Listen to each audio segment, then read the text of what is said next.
오늘 우리에게 주신 하나님의 말씀은 사도행전 3장 11절부터 26절 말씀입니다. 사도행전 3장 11절부터 26절 말씀입니다. 함께 봉독하도록 하겠습니다. 나은 사람이 베드로와 요한을 붙잡으니 모든 백성이 크게 놀라며 달려 나아가 솔로몬의 행각이라 불리우는 행각에 모이거늘 베드로가 이것을 보고 백성에게 말하되 이스라엘 사람들아, 이 일을 왜 놀랍게 여기느냐? 우리 개인의 권능과 경건으로 이 사람을 걷게 한 것처럼 왜 우리를 주목하느냐? 아브라함과 이삭과 야곱의 하나님 곧 우리 조상의 하나님이 그의 종 예수를 영화롭게 하셨느니라. 너희가 그를 넘겨주고 빌라도가 놓아주기로 결의한 것을 너희가 그 앞에서 거부하였으니 너희가 거룩하고 의로운 일을 거부하고 도리어 살인한 사람을 놓아주기를 구하여 생명의 주를 죽였도다. 그러나 하나님이 죽은 자 가운데서 그를 살리셨으니 우리가 이 일의 증인이라. 그 이름을 믿음으로 그 이름이 너희가 보고 아는 이 사람을 성하게 하였나니 예수로 말미암아 난 믿음이 너희 모든 사람 앞에서 이같이 완전히 낫게 하였느니라. 형제들아, 너희가 알지 못하여서 그리하였으며 너희 관리들도 그리한 줄 아노라. 그러나 하나님이 모든 선지자의 입을 통하여 자기의 그리스도께서 고난 받으실 일을 미리 알게 하신 것을 이와 같이 이루셨느니라. 그러므로 너희가 회개하고 돌이켜 너희 죄 없이 함을 받으라. 이같이 하면 새롭게 되는 날이 주 앞으로부터 이를 것이요 또 주께서 너희를 위하여 예정하신 그리스도 곧 예수를 보내시리니 하나님이 영원 전부터 거룩한 선지자들의 입을 통하여 말씀하신 바 만물을 회복하실 때까지는 하늘이 마땅히 그를 받아두리라. 모세가 말하되 주 하나님이 너희를 위하여 너희 형제 가운데서 나 같은 선지자 하나를 세울 것이니 너희가 무엇이든지 그의 모든 말을 들을 것이라. 누구든지 그 선지자의 말을 듣지 아니한 자는 백성 중에서 멸망받으리라 하였고 또 주께서 너희를 위하여 예정하신 그리스도 곧 예수를 보내시리니 하나님이 그 종을 세워 복 주시려고 너희에게 먼저 보내사 너희로 하여금 돌이켜 각각 그 악함을 버리게 하셨느니라. 아멘. 할렐루야. 오늘도 말씀을 사모하여 이 자리에 나오신 우리 주의 귀한 성도님들을 주의 이름으로 사랑하고 축복합니다. 기계에 좀 문제가 생겨가지고 예배가 매끄럽지 못했던 점 사과를 드리면서 이런 시설이나 이런 것들에 집중하시기보다 예배와 말씀에 집중하여 오늘의 이 마음의 예배를 하나님께 드리시는 우리 성도님들이 되시기를 바랍니다. 지난 2월 8일에 SBS 그것이 알고 꼬리에 꼬리를 무는 그날 이야기라는 프로그램에서 미스터리 성령술사 준 라보라는 이야기가 나온 적이 있습니다. 내용을 요약하자면 1990년대에 기적의 심령술사로 불리우며 전 세계를 놀라게 한 필리핀 남자 한 사람이 있었습니다. 그는 준 라보라고 하는데 그 당시 의료 기술로는 고칠 수 없었던 불치의 환자들을 기적으로 치료해 준다라고 하는 그런 내용이었어요. 수많은 사람들이 희망을 품고 이 필리핀을 찾았고 또 우리나라에서도 유명한 배우가 나섰다라고 하는 그런 소문을 듣고 이 필리핀으로 찾아가기 시작을 했습니다. 하지만 이 치료에 대한 의문을 품었던 SBS 그것이 알고 싶다라고 하는 그 팀이 이 사건을 취재를 하게 됩니다. 그리고 아무리 이 사람을 통해서 무엇이 잘못되었는지 정말 기적인가 여러 가지 다각도 면에서 찾아보면서 그 속임수를 찾아보려고 했지만 찾아낼 수가 없었어요. 그런데 결론만 먼저 이야기를 하자라고 한다면 모든 것이 다 눈속임이었고 사기였습니다. 눈보다 빠른 손놀림이 있었고요. 또 그 손놀림보다 더 빠른 카메라가 이 속임수의 장면을 잡아가지고 모든 것이 가짜라는 것이 밝혀지게 되었습니다. 근데 거기서 그 준 라보의 일본인 아내였던 요코라고 하는 사람이 했던 말이 굉장히 인상 깊게 의미심장하게 들렸습니다. 그녀는 이렇게 이야기를 해요. 취재를 하러 온 SBS 팀에게 편견을 배제하고 눈에 보이는 대로 봐달라 이렇게 이야기를 합니다. 눈에 보이는 대로 봐달라. 믿든 안 믿든 것은 당신들 자유이지만 눈에 보이는 그것이 진실이라는 거예요. 이 치료가 우연인지 가짜인지 진짜인지 알 수는 없지만 그 치료를 받았던 사람들 중에서 진짜로 낫은 사람도 있었고 변화가 없는 사람도 있었고 죽은 사람도 있었습니다. 그런데 치료를 받은 사람들 중에 치료의 효과가 없다라고 의혹을 제기하는 사람들이 있었는데 그런 사람들을 향해 이 욕구는 또 이렇게 이야기를 합니다. 필요한 건 낫는다라고 하는 확신과 준 라보에 대한 100%의 신뢰다. 준 라보의 능력은 30%이고 나머지는 환자의 신념에 달려 있다라고 이렇게 이야기를 합니다. 보인다고 다 믿을 수 있는 건 아니죠. 내가 직접 봤다라고 해갖고 진실이 되지는 않습니다. 오히려 눈으로 보이는 그것으로 인해 쉽게 믿는다라는 점을 이용해갖고 진실을 속이려는 사람들이 있죠.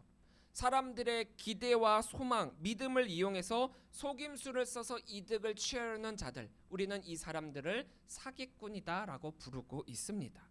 진짜 이적이 아니고서는 진실이 될 수 없죠. 거짓된 믿음이 진실이 될 수 없습니다.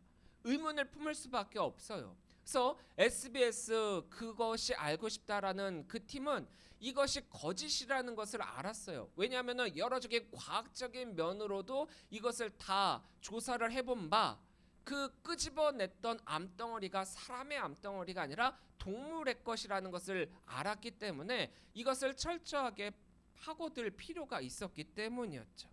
준 라보의 행위는 간절한 사람들의 기대와 소망을 이용해서 재빠른 그 손놀림으로 눈속임과 사기를 사람들에게 쳤던 거예요.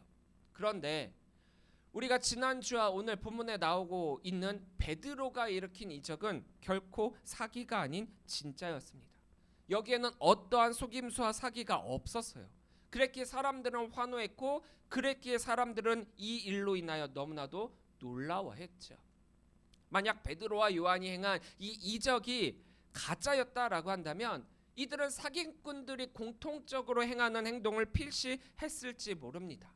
그것이 무엇이냐? 바로 이 이적에 대한 모든 관심과 기대와 영광과 능력을 자기 자신이 가져가는 거예요.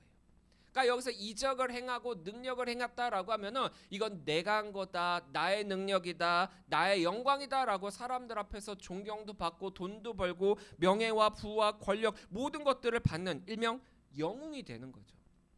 군중 심리라고 할까요? 이러한 사건을 목도한 사람들은 또 그냥 있지 않죠. 우와, 저 사람을 보니까 저 사람이 우리를 이끌 진짜 영웅이고 구세주이겠다. 이 사람이 우리들을 이끌어주면 좋겠다라고 사람들의 호승심을 부추겨갖고 가짜 영웅을 만들게 되는 거죠. 예수님도 이런 분위기에 휩싸였던 적이 한두 번이 아닙니다. 예수님이 가는 곳곳마다 이적을 일으키고 사람들을 치료하고 그랬더니 사람들의 반응은 이 예수님이 자신들의 눈에 보이는 대표로 또 대장으로 영웅으로 만들어야 되겠다라고 하는 그런 마음을 가지지 않았었습니까? 하지만 예수님 자신이 행한 이 이적들과 치료는 예수님의 사역의 부수적인 것에 불과했어요. 이적은 자신이 이 땅에 오신 목적 그 자체가 아니었다라는 거죠. 하나님의 능력을 사람들에게 보여주며 더욱더 믿음을 굳건히 하기 위한 방편으로서만 사용을 했지 이 능력이 주가 되어서 이 능력으로 말미암아 자신을 세상에 드러내려고 한 적은 단 한 번도 없었다라는 거예요. 그래서 예수님이 이적을 일으킨 다음에 하신 말씀 중에 이런 말씀이 있어요. 너희는 이것을 비밀로 해라. 다른 사람들에게 말하지 말아라. 아니, 나를 드러내고 나의 능력을 많은 사람들에게 자랑하려고 했으면 왜 이것을 숨기려고 했겠습니까?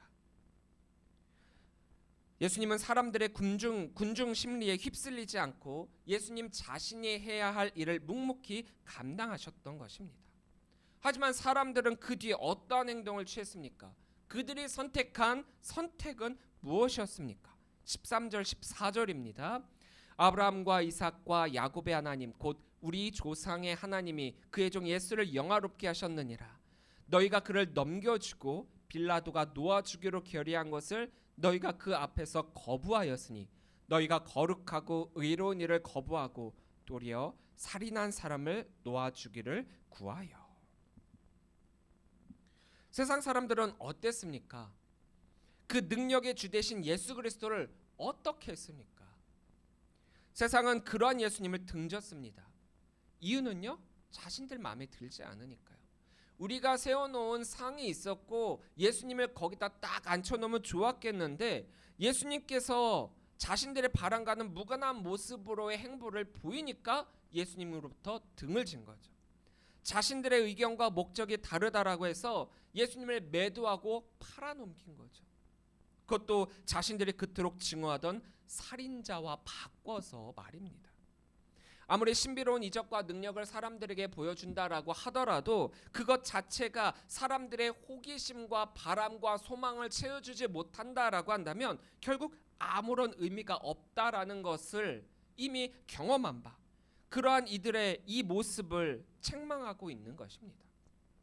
이적 그 자체만으로는 사람들에게 구원을 줄 수 없다라는 거죠. 이미 예수님도 이 베드로 이전에 얼마나 많은 사람들 앞에서 이 사역을 하셨습니까? 언발의 오줌 누기는 될 수 있습니다. 지금 당장의 관심은 끌 수가 있어요. 하지만 그것뿐이에요. 이적이 그들을 구원에 이르게 하지 못했습니다. 그렇다면 필요한 것은 무엇인가? 이 이적을 통해서 이루고자 하는 진정한 목적, 목표, 그리고 말씀의 선포, 복음의 선포, 바로 선교라는 것이죠. 이들을 변화시켜 말씀으로의 삶으로, 은혜의 삶으로, 구원의 삶으로, 생명의 삶으로 이끄는 것이 이 이적의 진짜 목적이라는 겁니다. 이적의 주체가 누구입니까? 우리는 흔히 하나님의 능력을 힘입고도 이것을 나의 능력이라고 착각할 경우가 너무나도 많이 있어요. 하지만 베드로는 달랐죠. 베드로는 태어나면서부터 걷지 못한 일을 걷게 하는 이 놀라운 일을 행했음에도 불구하고 그 능력의 주체를 자신이 아니라 자신은 능력을 받은 것뿐이고 이것을 주신 이는 따로 있음을 강조하고 있습니다. 이제 무대는 마련되었죠. 이적을 통해서 사람들의 주목도 끌 수 있었습니다. 이적 그 자체로도 큰 의미가 있지만은 지금 현재 베드로와 요한을 통해서 하나님께서 이루시고자 한 일은 이적 그 자체가 아니라 이적으로 말미암은 복음 선포입니다. 선교라는 거죠. 그리고 사람들은 놀라워하고 궁금해하는 이 자리야말로 정말 우리가 최고의 선교의 자리가 되지 않겠습니까? 어떻게 태어나면서부터 걷지 못하니가 걸을 수 있었는가? 이것에 대한 명확한 답은 오직 예수 그리스도로부터입니다. 그러니까 지금 현재 관심을 받고 있는 첫째, 치료를 받으니, 둘째, 이 사람을 치료했다라고 여겨지는 베드로와 요한이죠. 눈에 보이는 것은 이들뿐입니다. 이 사건에 대한, 이 이적에 대한 그 증인이 될 수 있고 이것을 이룬 사람들은 이들뿐이죠. 이 이적을 설명하고 증거할 수 있는 것은 눈에 보이는 이들뿐입니다. 하지만 이들이, 이 두 부류가 관심을 받고 주목받는 것은 이 드라마의 핵심이 아니라는 거예요. 그들은 조연일 뿐이지 진정한 이 드라마의 주연은 따로 있다라는 겁니다.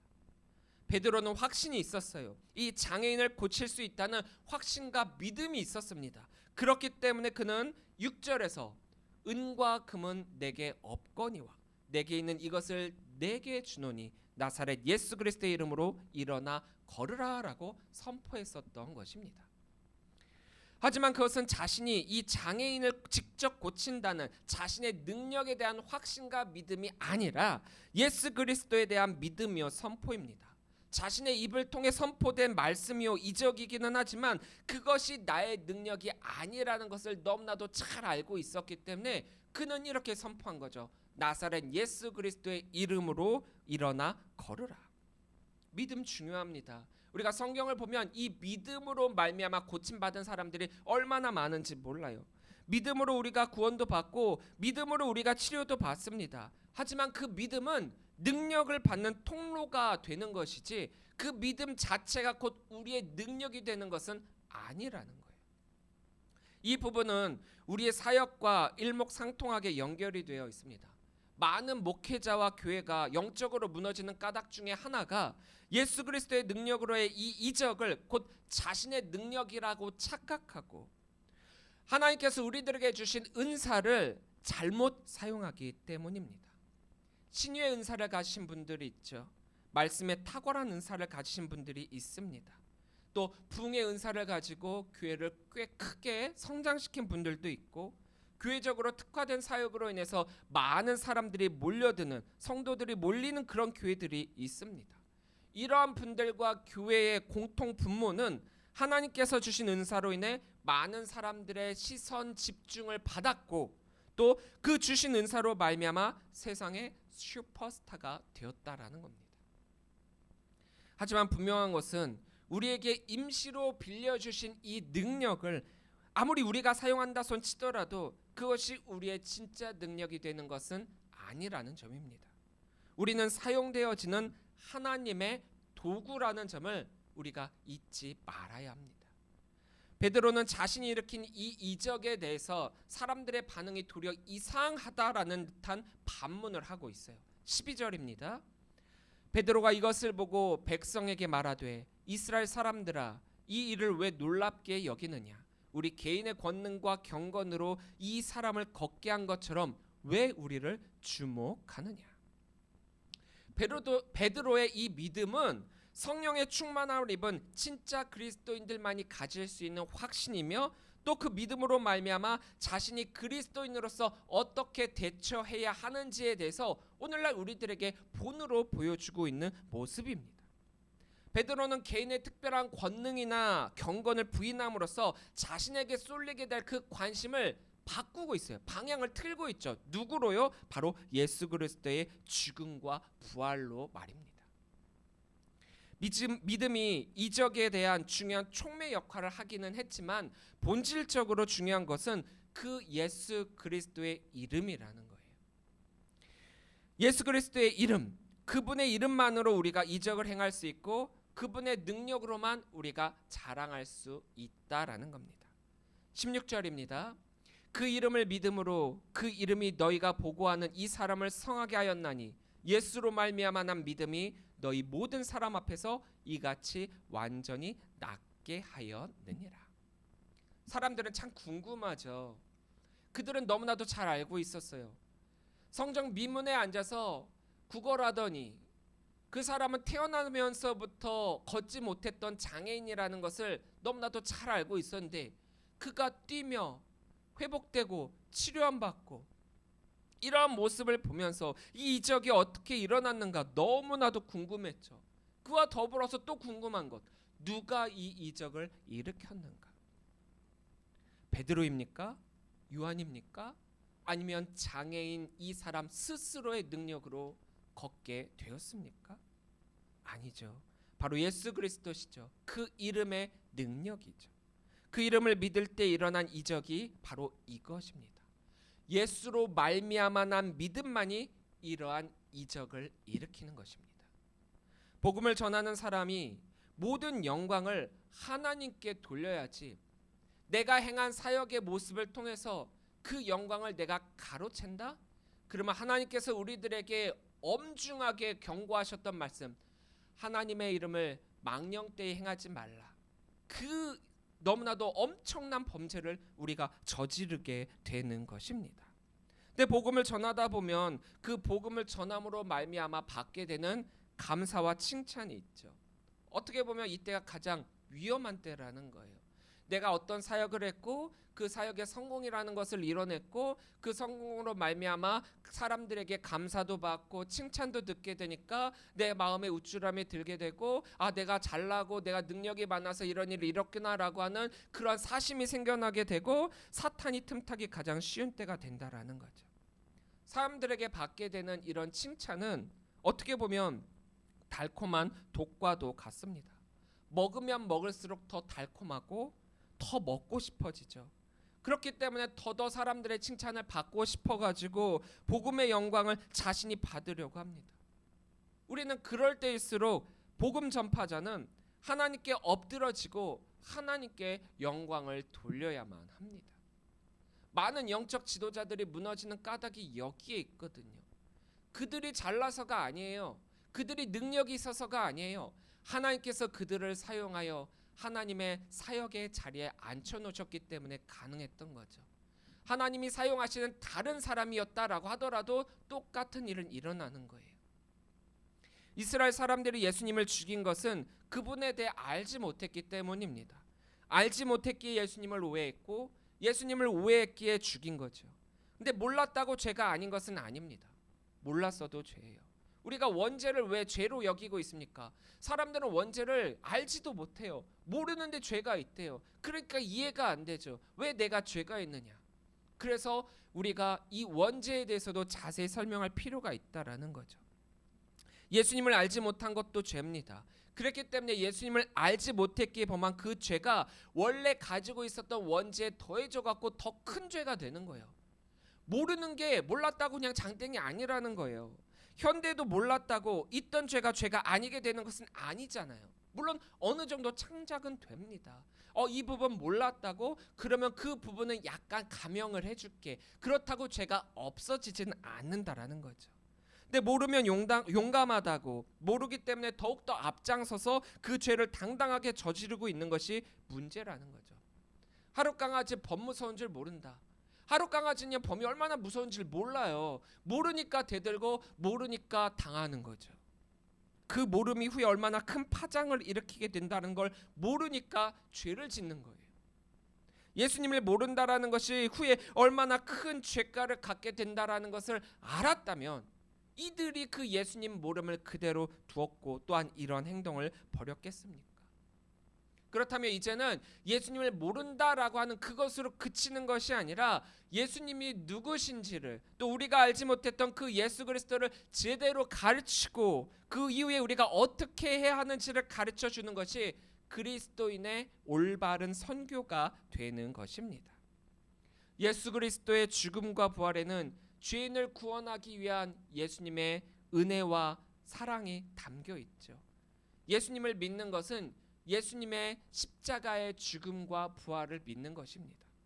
왜 예수님이 십자가를 지셨으며 왜 죽으셔야만 했고 또 어떻게 부활하시게 되었는가? 그 계획하심을 일목요연하게 선포하는 것이 우리의 사역이자 우리의 선교가 되어야 합니다. 하지만 예수님을 추상적이고 굉장히 애매모호하게 아는 정도로 그쳤다? 그러면 우리가 예수님을 전할 때도 딱 그 정도밖에 전할 수가 없죠. 사람들은 자기가 아는 100%를 전하지 못해요. 자기가 알고 있는 8, 90%만 전해도 잘 전한 겁니다. 근데 나는 예수님에 대해서 요만큼만 알고 있어요. 그 요만큼 중에서도 8, 90%밖에 못 전한다라는 거죠. 그러면 얼마나 잘못 전하게 되겠습니까? 그렇게 우리가 먼저 예수 그리스도의 능력의 이름, 그 십자가의 죽음과 부활을 명확하게 알아야 된다라는 거죠. 바로 이 사순절의 기간이 그러한 예수님을 알아가는 기간이요, 예수님을 닮아가는 기간이요, 예수님을 따라가는 기간이라는 겁니다. 성경을 덮어놓고 믿으라고 할 것이 아니라 성경을 펴서 자세히 깨닫고 믿어야 된다라고 우리는 그렇게 선포를 해야 된다라는 거예요.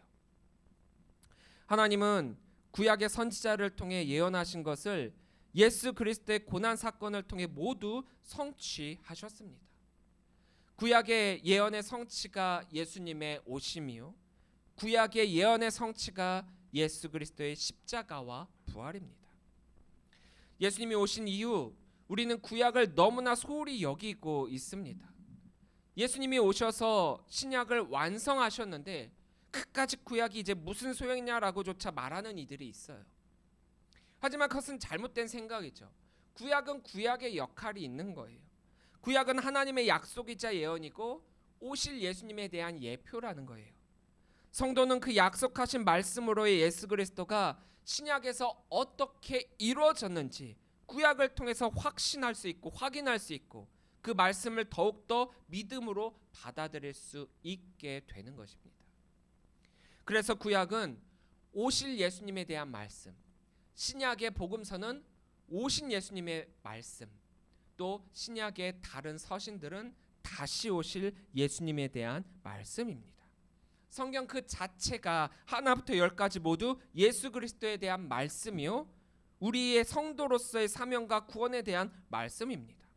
그 어느 부분이라도 성경의 그 말씀이 예수 그리스도와 상관없는 말씀으로 치부한다면 그것은 복음과는 전혀 상관없는, 종교적 메시지나 윤리적 교훈이 될 수밖에 없다라는 거죠. 일명 세상이 말하는 그냥 그저 좋은 말일 뿐, 이것으로 그친다라는 거예요. 바로 베드로는 이러한 맥락에서 구약의 말씀을 통해 예수 그리스도를 선포하고 있는 것입니다. 베드로가 설교를 하면서 구약의 선지자를 계속해서 언급하고 있는 이유는 예수님이 바로 그 언약의 성취로서의 그리스도이시기 때문이라는 거죠. 구약이 향하고 있는 것은 바로 예수 그리스도입니다. 매주 설교를 하는 설교자가 성도들에게 오늘 설교 참 좋았습니다라고 이런 칭찬을 기대하고 설교를 하는 게 아닐 뿐더러 또 그렇게 해서도 안 된다라는 거죠. 오직 성경에 말씀된 예수 그리스도의 복음을 가감없이 대언할 뿐입니다. 그렇게 어떤 이들은 목사님들이 우리 목사님은 맨날 똑같은 얘기만 해. 똑같아. 귀가 너무 아파. 왜? 맨날 똑같은 얘기만 하니까. 너무 지루해. 다 알고 있는 내용이니까. 그렇게 생각할 수 있을지 모르겠지만 그러나 그게 진리고 그게 복음이고 그게 능력이고 그게 생명입니다. 베드로는 이 자리를 통해서 복음의 능력과 복음의 주체 그리고 그 복음을 받아들인 자들이 어떻게 해야 할지에 대해서 담대하게 선포하고 있는 것입니다. 오늘날 울려 퍼지는 모든 설교에서 예수 그리스도가 빠진 채 설교가 되어진다라고 한다면 그것은 진짜 설교가 되는 것이 아니라 강대상에 서서 사람들에게 자신의 지식이나 학식, 언변을 자랑하는 것에 불과하게 된다라는 거예요. 세상에는 얼마나 똑똑한 사람들이 많이 있습니까? 이 성도들 중에서 목사님들보다 학력도 더 높고 더 똑똑하고 더 많은 것을 배운 사람들이 얼마나 많아요. 각 분야의 전문가들 얼마나 많이 있습니까? 그런데 목회자가 강단에 서서 그런 사람들을 향해서 이 복음을 뺀 채 이야기를 한다? 과연 그들은 이 설교를 통해 무엇을 듣게 되는 걸까요? 아마도 전문가 앞에서 아마추어가 이것은 좋고 이것은 옳고 이건 맞고 틀리고 이런 이야기로밖에 들리지 않을 거예요. 다 알고 있는 내용인데 목사님은 나는 저런 이야기 들으려고 여기 앉은 게 아닌데 왜 자꾸 저런 얘기를 할까? 우리를 향한 하나님의 사랑을 더욱더 알기 위해 이 자리에 왔는데 설교자가 하는 설교가 이 그리스도의 사랑을 뺀 채 주변적인 것들을 이야기한다면 안타깝게도 그날의 예배는 어떤 사람의 강연에 참석한 것과 별반 다르지 않게 된다라는 거죠.